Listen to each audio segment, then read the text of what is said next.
महाशिवरात्रीच नाही तर कोणतंही व्रत किंवा उपवास सुरू केल्यानंतर जोपर्यंत आपण उपवास सोडत नाही तोपर्यंत ते व्रत पूर्ण होत नाही। मंडळी, प्रत्येक महिन्यातल्या कृष्ण पक्षातील त्रयोदशी युक्त चतुर्थीला शिवरात्र असतेच, पण फाल्गुन कृष्ण चतुर्थीला येणारी शिवरात्र ही महाशिवरात्री म्हणून साजरी केली जाते।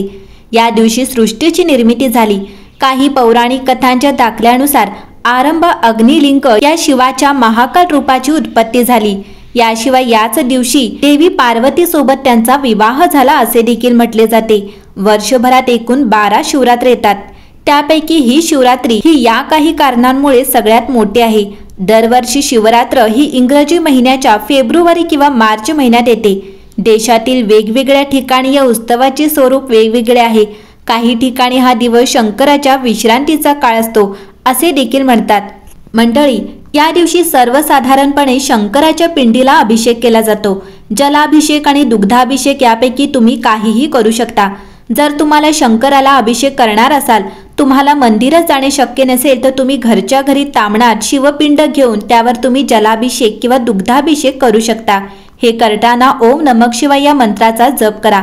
जर तुम्हाला मंदिरात जाणे शक्य नसेल तर पहाटे उठून स्नान करून पुरुष आणि महिला दोन्हीही मंदिरात जाऊ शकता। शिवाय पिंडीला अभिषेक करू शकता। त्यानंतर पिंडीला साधारण 3 वेळा परिक्रमा घाला। शिवपुराणानुसार पूजा करताना 6 गोष्टींचा समावेश असणे फारच गरजेचे आहे। सगळ्यात आधी शिवाच्या पिंडीवर दूध, मध आणि पाण्याचा अभिषेक केला जातो। बेल हे आत्मा शुद्धीकरणाचे प्रतीक मानले जाते, म्हणून बेलाचा अभिषेक करण्याचा उल्लेख पुराणात आहे। प्रत्येक देवाला काही खास वाहिले जाते हे आपण जाणतोच, त्याचप्रमाणे शंकराला बेलपत्र वाहिली जाते हे तुम्ही ऐकलेच असेल।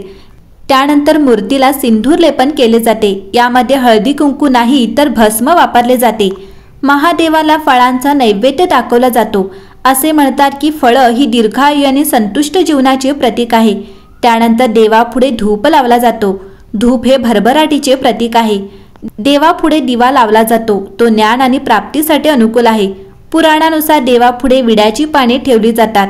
सांसारिक सुख आणि कौटुंबिक आनंदाचे हे प्रतीक आहे। मंडळी, महाशिवरात्रीचा उपवास करण्याची प्रत्येक ठिकाणची पद्धत वेगळी असली तरी सर्वसाधारणपणे इतर उपवासाप्रमाणेच या दिवशीही उपवासाचे पदार्थ खाल्ले जातात। म्हणजे तुम्ही फळं, वरीचा भात, शेंगदाण्याची आमटी, साबुदाण्याची खिचडी असे उपवासाचे पदार्थ खाऊ शकता। असे म्हणतात की कुमारिकांनी चांगला नवरा मिळावा म्हणून उपवास करावा, तर विवाहित आणि सुखी संसारासाठी हा उपवास करावा। मंडळी, ज्यांना मासिक शिवरात्री करायची आहे त्यांनी महाशिवरात्रीच्या दिवसापासून मासिक शिवरात्री सुरू करावी। पुरुष आणि महिला दोघेही हे व्रत पाळू शकतात। शिवरात्रीच्या रात्री भक्तांनी जागे राहून भगवान शिवाची पूजा करावी। मंडळी, शिवरात्रीचे व्रत ठेवण्यामागील एक कारण म्हणजे उपवास किंवा व्रत पाळल्याने शरीराचे विषारी पदार्थ बाहेर पडतात आणि मन त्याच्या खऱ्या स्वरूपात परत येते। शरीरात हलकेपणाची भावना येते आणि मनातील अशांततेपासून आराम मिळतो। मनातील गोंधळ कमी होताच मन जागरूक होते। त्यात जागरूकता वाढू लागते। असे मन ध्यान आणि प्रार्थनेसाठी तयार होते आणि हेच महाशिवरात्री उत्सवाचे केंद्रबिंदू आहे। मनाला जागरूक आणि सतर्क स्थितीत ठेवणे। डिटॉक्सिफिकेशन मन आणि शरीर हलके करते आणि यामुळे आपल्या प्रार्थना बळकट होतात। महाशिवरात्रीला एकत्र ध्यान आणि उपवास केल्याने आपल्या इच्छा पूर्ण होऊ लागतात। असे म्हटले जाते की जो व्यक्ती शिवरात्रीचे व्रत प्रामाणिकपणे आणि भक्तीने करतो त्याच्यावर भगवान शिवाची कृपा वर्षाव होते आणि त्याच्या सर्व इच्छा पूर्ण होतात। महाशिवरात्रीला उपवास करण्याचे काही नियम आहेत। काही भाविक निर्जल उपवास करतात तर काही फळे खातात।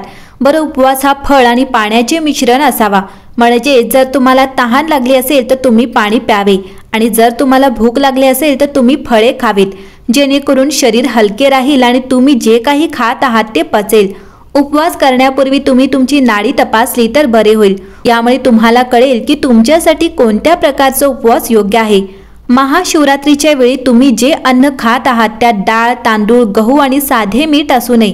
साध्या मिठाऐवजी तुम्ही सैंधव मीठ वापरू शकता। मंडळी, 26 फेब्रुवारी रोजी महाशिवरात्रीचे व्रत करणाऱ्यांनी गुरुवार 27 फेब्रुवारी रोजी उपवास सोडावा। महाशिवरात्रीचा उपवास सोडण्याची वेळ सकाळी 6:48 ते 8:54 पर्यंत आहे। या काळात तुम्ही उपवास सोडून उपवास पूर्ण करू शकता।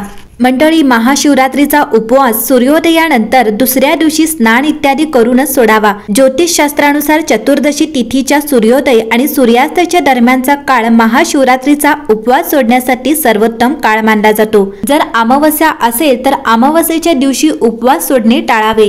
महाशिवरात्रीचा उपवास सोडण्यासाठी प्रथम स्नान करावे आणि नंतर स्वच्छ कपडे घाला।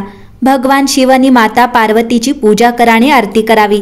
आता महादेवाला अन्न अर्पण करावे आणि प्रसाद घेतल्यानंतरच उपवास सोडावा। जे लोक निशिता काल, मुहूर्त आणि महाशिवरात्रीच्या रात्रीच्या 4 प्रहरात शिवाची पूजा करतात त्यांनी दुसऱ्या दिवशी सूर्योदयानंतरच उपवास सोडावा। शास्त्रानुसार ज्यांनी एक वेळ उपवास केला आहे त्यांनी प्रदोष काळात फक्त पूजेसाठी अन्न सेवन करावे। महाशिवरात्रीच्या दुसऱ्या दिवशी सकाळी स्नान करून महादेवाला बेलाची पाने आणि गंगाजल अर्पण करा। त्यानंतर चंदन लावा आणि त्यांना फुलांचा हार घाला। ब्राह्मणांना दान द्या आणि मगच उपवास सोडा। असे म्हटले जाते की शिवरात्रीचे व्रत फक्त पूजेमध्ये अर्पण केलेल्या फळानेच करावे। शिवरात्रीला उपवास सोडताना फक्त सात्विक अन्नच खावे। लसूण, कांदा असलेले अन्न खाऊ नये, यामुळे उपवासाचे फायदे मिळत नाहीत। उपवास सोडताना मांसाहारी पदार्थ खाऊ नका। उपवास सोडताना बनवलेल्या जेवणात फक्त शुद्ध तूप वापरावे। असे म्हटले जाते की उपवास सोडताना मुळा, वांगी किंवा तळलेले पदार्थ कधीही खाऊ नये, याचा आरोग्यावर नकारात्मक परिणाम होतो। उपवासानंतर आंबट फळे खाल्ल्याने ॲसिडिटीची समस्या उद्भवू शकते।